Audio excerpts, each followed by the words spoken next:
அக்காளின் மகளுக்கு கேட்டதை நான் கொடுப்பேன். மனசில் இப்ப அல்லாடி கிடக்கிற ஆசையை நான் முடிப்பேன்.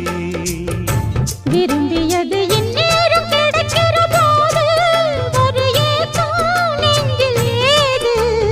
எல்லோர்க்கும் நினைத்தது போலே மன வாழ்க்கை வாய்த்திடாது. எப்போதும் ஒருவனை எண்ணி தவித்தேன், இப்போது நான் அதை கண்டுபிடித்தேன். வெற்றி மேளம் கேட்கும் நேரம் கூட மாமனோட. இந்த மாமனோட மனசு மல்லியப்பு போலே பொன்னானது.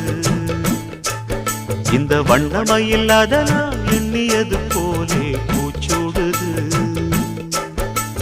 குத்தால கொடுமையும் கூடி வருது, சந்தோஷ நினப்பொரு